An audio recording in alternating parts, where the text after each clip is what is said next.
Hi everybody, Dan Illman here, taking a look at the race of the day for Thursday, January the 2nd. We kick off the 20-cent Rainbow Pick 6 at Gulfstream with race number 5. We'll take a look at the field right now. We're going about 7.5 furlongs on the turf. It's a maiden special weight for 4-year-olds and up. Some really nice pedigrees in this race. But perhaps some of these horses running out of time as they're getting older to live up to their bloodlines. You can download free formulator past performances for this race on the Race of the Day event page at DRF.com. Access them, handicap along with me. Before we get to taking the field in post position order, I want to throw up the Timeform US Pace Projector. The 2 up and onward, stretching out from 6 furlongs around this 2-turn, about 7.5 furlong configuration. Expected to make a slight lead over the 6 Shared Legacy. Another horse stretching out in distance. I can certainly see that. These horses have shown a little bit of speed sprinting and they can be up close to the pace. I'm not sure the pace will be blazing. I think it will be fair, up and onward. If he can translate his dirt form to turf, this will be his first start on turf. He remains an interesting horse to consider in this race. Up and onward from Mark Henning, we have a formulator fact. Past 5 years, though, dirt to turf with horses aged 4-year-olds and up, 0 for 24. We'll get to up and onward in a bit, but let's talk about the one Traffic Trouble. Traffic Trouble is a horse with a really strong pedigree. He's a half to a multiple Grade 2 stakes winning turf runner named Malibu Pier. The Dam was a Grade 2 stakes winner on the turf, and Traffic Trouble might slowly be getting there. This is his 3rd start of the form cycle. He draws an advantageous inside post position. I think he can work out a pace tracking ground saving trip, be a little bit closer than where the Timeform US Pace Projector has him. Traffic Trouble hasn't shown a lot of pop in the stretch. He's lost ground from the stretch call to the wire in all 3 lifetime starts,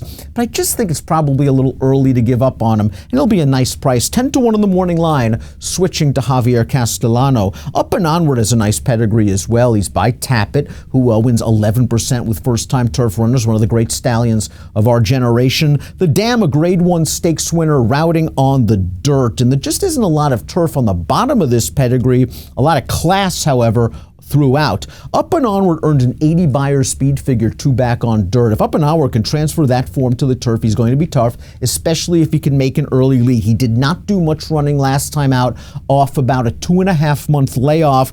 Perhaps that race was a little tough for him. The 3rd place finisher was able to successfully transfer the form to turf, winning his very next start in a maiden special weight on the grass at Aqueduct with an 83 Beyer speed figure. It was tough for horses to make up ground that day on the main track at Aqueduct. Up and Onward tried to rally from almost 10 lengths out of it and really could not do it. Up and Onward stretching out for John Velasquez. I think 9-2 a little bit light considering the lack of turf in the pedigree, considering the formulator fact we saw earlier on. Maybe he'll try to beat him in this spot. The 3 is Gray's Fable, and Gray's Fable didn't make his career debut until November of his 4-year-old campaign. He was bet a little bit that day at Woodbine over the synthetic going, caught a slow pace, tried to rally into it. All in all, it was an okay effort, and he does have some turf pedigree. His sire Gioponte was an excellent turf horse, only 8% with first-time turf winners, but the Dam, a stakes-placed runner on the dirt, was able to win on turf. She has foaled 1 runner on turf. That runner was able to win. I would expect a forward move from Gray's Fable. I think he's going to appreciate stretching out around 2 turns.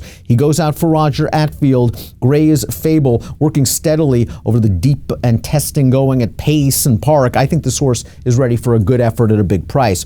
Trainer Mark Casse has 2 horses in here, and perhaps the most intriguing one is the 4, Seclusive. Seclusive sold for $1,050,000 as a Keeneland November weanling. And then the horse was offered back at the Keeneland sale in September as a yearling and was bought back for $1,050,000. So there's been a lot of high hopes for this horse, and understandably so. He's a half-brother to Honor Code. He's one of the better handicap horses we've seen on dirt in recent years, but this horse also has a strong turf pedigree. He's a half to Noble Tune, a graded stakes winner on the turf. He's a half to Declaration of Peace, who's a stakes winner on the turf. The Dam went 4 for 10 on the turf, was a stakes winner on the surface, won her first ever race on turf, and she has foaled 3 turf winners from 4 turf runners. Seclusive hasn't hasn't done much running on dirt. 2 starts, has only finished ahead of 1 horse. Something tells me this horse is going to perk up, switching to turf. Has been working in company with Blue Lou Boyle, who's your 9-5 morning line favorite. Keep an eye out for Seclusive to really turn it up, switching to grass. The 5 is Blue Lou Boyle, who is listed as a first-time gelding as he makes his first start since July the 20th. We'll take a look at that race right now at Gulfstream, and we see him on the far outside. He drifted wide. He didn't break very well. He's going to make a run and actually take the lead briefly in this race, and he's just going to finish second best to the favorite, who's going to come and get him on the outside. It was a nice effort for Blue Lou Boyle, who finished ahead of 2 next out winners. He is a half-brother to a stakes-winning turf horse in Ireland. He earned a 74 Beyer speed figure from the most recent race. He's lightly raced enough that we can project improvement, even with the little bit of a layoff staring in your face. Blue Lou Boyle arguably is the horse to beat. The 6 is Shared Legacy, a full brother to multiple Grade 1 winners Shared Belief. Like Honor Code, one of the better handicap horses on dirt we'd seen over the last few years. He's also a half to a stakes place dirt runner, a Grade 3 stakes winning dirt router. I'm just not sure where the turf is in this pedigree for the 6 Shared Legacy, who's run a couple of okay races on turf.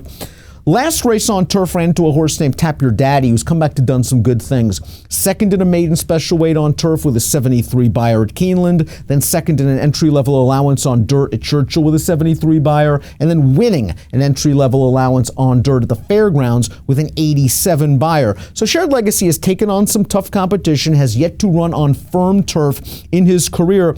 I just have a feeling he's got more of a dirt pedigree, being a full brother to Shared Belief. Completing the field is the number 7 Blameless, 5-2 on the morning line, Jose Ortiz, Michael Matz. And as we take a look at my selections for this race, that's where I'm going to go. Blameless's most recent race was his first start off a very long layoff at Aqueduct, and he broke great under Joel Rosario, who wanted no part of the early lead. He took this horse under a hard hold, rated him back. He was in between horses turning into the stretch, altered course down towards the inside, not a lot of room there, back to the 2-path to split horses, and he rallied okay despite that traffic, galloped out nicely. I like him after that race, going to Palm Meadows, working a bullet over the turf course there. Timeform US has him in last. I think he has the kick to be able to run these horses down in the stretch. 77 Beyer from his last race. I want to see Blameless, a son of the stakes-winning turf horse Dancing to Town, come up with a big effort. Here going 7.5 furlongs at Gulfstream Park. He's my top pick. I'm going 7, 5, 1, and 4 for your Thursday DRF race of the day, kicking off the 20-cent Rainbow Pick 6 with an approximate post time of 2:30 Eastern. Best of luck.